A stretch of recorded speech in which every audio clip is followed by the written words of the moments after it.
Fenomena meningkatnya paham agnostik di kalangan generasi muda di berbagai negara mendapat perhatian serius, khususnya dari Wakil Sekretaris Jenderal Majelis Ulama Indonesia Ihsan Abdullah.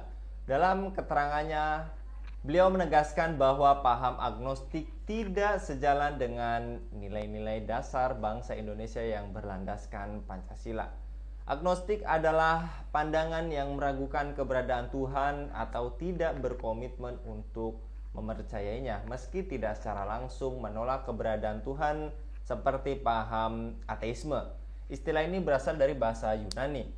Apa saja potensi ancaman yang dihadapi negara apabila paham agnostik semakin diterima? Mengapa paham agnostik dianggap sebagai pandangan yang berbahaya dan bagaimana menjaga akidah generasi muslim? Untuk membahasnya kami terhubung dengan pengamat sosial Bung Iwan Januar. Kita sapa terlebih dahulu. Assalamualaikum warahmatullahi wabarakatuh, Bung Iwan. Waalaikumsalam warahmatullahi wabarakatuh, Bung Anggi. Baik Bung, terkait paham agnostik yang menjadi salah satu virus dari budaya sekuler barat sudah mulai mewabah di tanah air.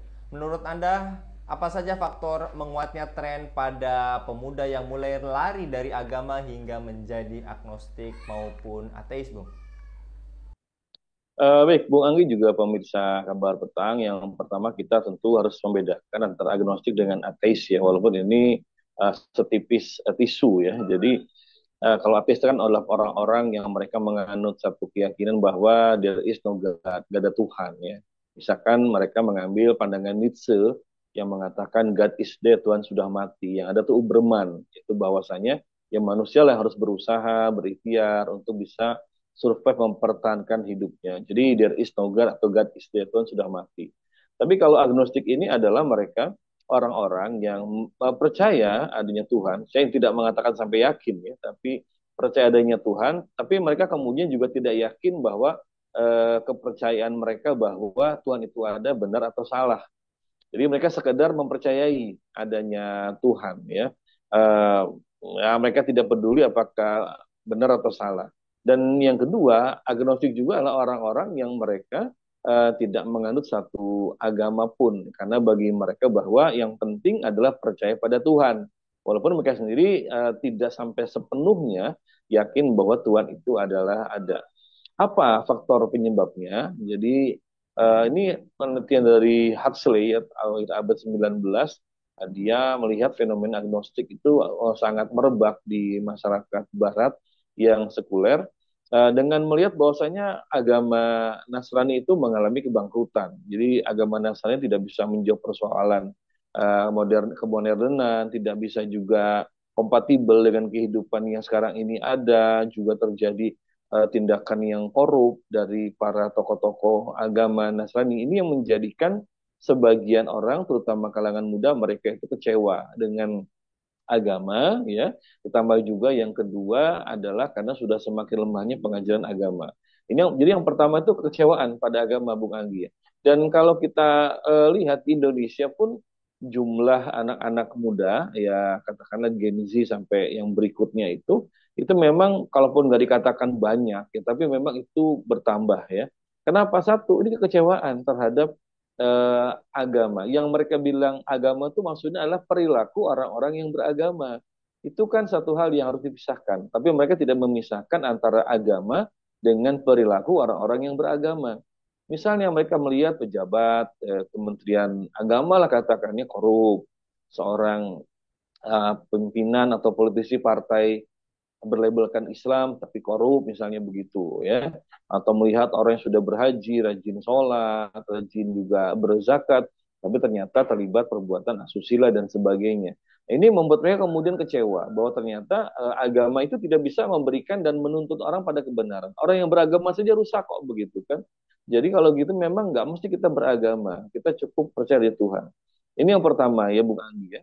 Yang kedua, mereka juga orang-orang yang kemudian menganut paham agnostik ini, karena terus terang ya mereka ini minim di dalam pengajaran agama. Dan itu kan sekarang banyak keluarga-keluarga Muslim yang pengasuhan agamanya untuk anak-anak itu sangat minim sekali. Datang dari bapak dan ibu, dari ayah dan ibu yang sama-sama minim pemahaman agama, sama-sama sekuler misalnya, atau sama-sama pernah kecewa dengan perilaku orang beragama, itu akhirnya kemudian diturunkan dengan pola asuh, pola didik kepada anak-anak mereka. Sehingga kemudian anak-anak tumbuh, mereka kritis, ya, cerdas, ya, tapi tidak memiliki dasar pondasi agama. Agama itu terutama dalam masalah keimanan atau akidah.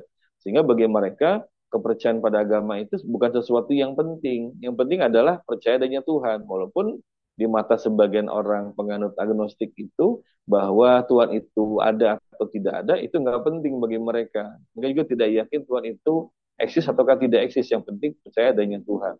Jadi yang kedua, Bung Anggi, penyebabnya karena memang semakin minimnya pengajaran agama di tengah-tengah keluarga. Dan bagaimana di lingkungan formal dalam dunia pendidikan?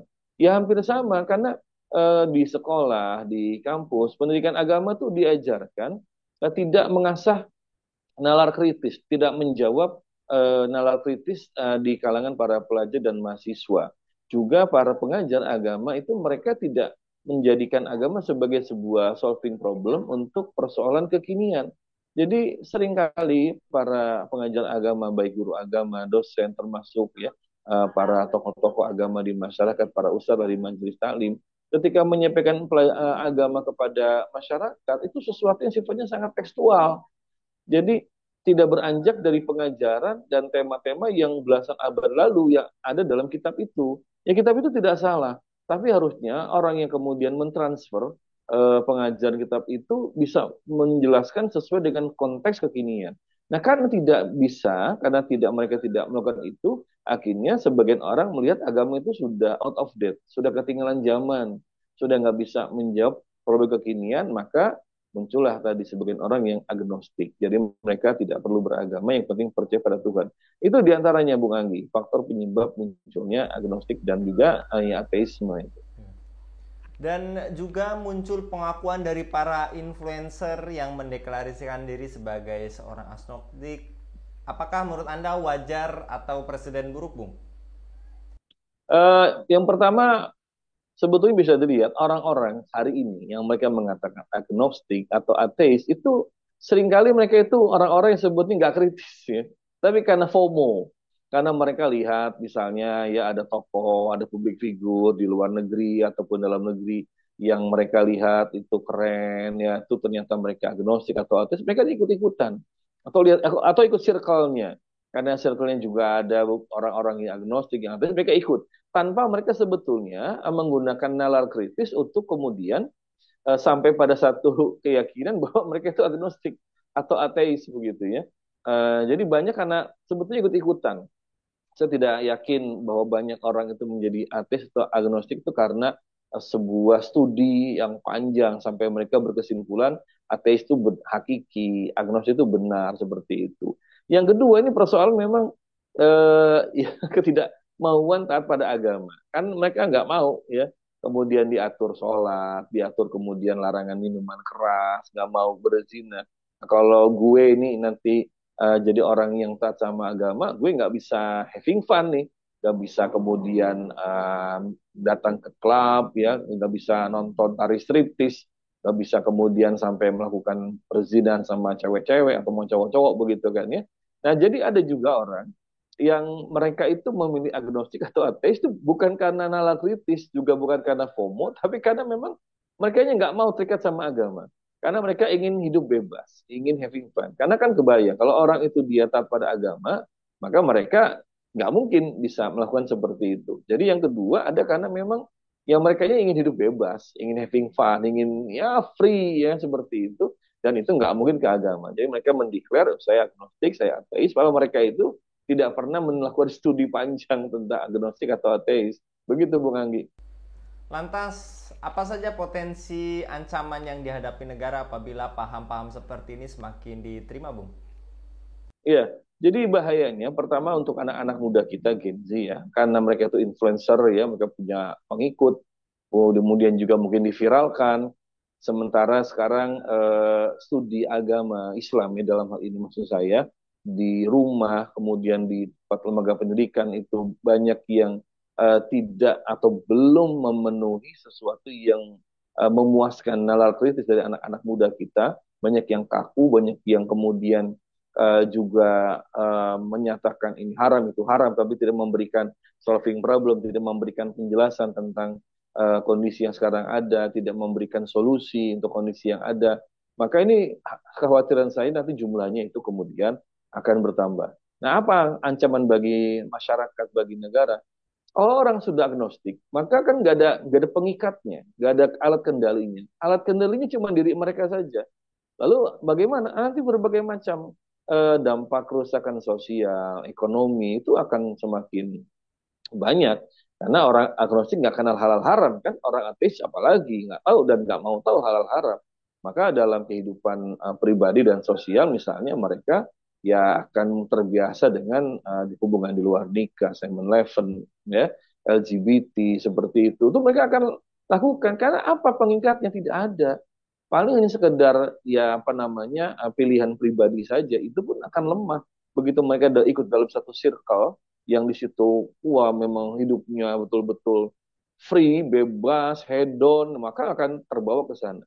Dan kalau sudah begini kan nanti bisa dibayangkan kerusakan sosial dan dampaknya itu akan sangat besar ya kalau banyak anak muda kita mereka pakai narkoba, miras, berzina, ya LGBT, ya itu kan sudah bisa terbaca seperti apa daya rusaknya gitu. Lalu yang kedua untuk negara, nanti ini dari kerusakan sosial itu kan nanti butuh perbaikan dan kosnya sangat tinggi. Kalau nanti kemudian banyak remaja kita nauzubillah ya, mereka hamil di luar nikah, kena penyakit kelamin, kena AIDS, itu butuh kos yang sangat tinggi untuk perawatan mereka, untuk pengobatan mereka itu. Dan nanti dalam kehidupan bernegara sebagai pejabat negara, kalau mereka datang dari generasi yang sudah agnostik, apalagi ateis, ketika mereka nanti menjadi pejabat negara, mengambil keputusan-keputusan politik itu, apa Pak acuannya? Yang nggak ada, paling cuma acuannya adalah like or dislike atau cost and benefit, menguntungkan atau nggak menguntungkan. Jadi sudah nggak ada istilah apakah merugikan publik ataukah tidak, apakah haram ataukah halal, itu sudah nggak peduli. Seringkali itu kemudian adalah ya pilihan mereka bahwa saya mengambil keputusan ini dijadikan sebagai undang-undang, sebagai kepres, sebagai apapun nanti bentuknya, itu sesuai dengan ya hawa nafsu mereka, sesuai dengan lobby-lobby politik dan juga kepentingan politik mereka.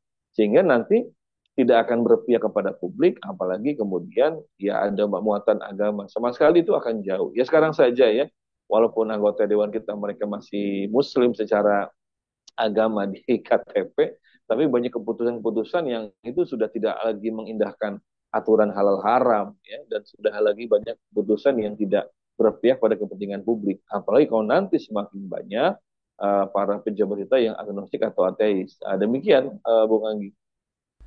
Baik, Masya Allah, Bung Iwan untuk pengingatnya pada kesempatan kali ini, mudah-mudahan ini menjadi bahan bagi kita bersama, perhatian gawatnya terkait paham agnostik dan ateis yang mengintai pada generasi muda. Jazakallah sekali lagi Bung Iwan, mudah-mudahan Bung Iwan senantiasa dilindungi oleh Allah Subhanahu wa Ta'ala dan setiap aktivitasnya. Demikian pemirsa Ilava News, dukung dengan subscribe, share, dan like. Semoga menjadi kebaikan bagi kita semua di dunia dan di akhirat. Saya Anggi Suharadi, undur diri. Assalamualaikum warahmatullahi wabarakatuh.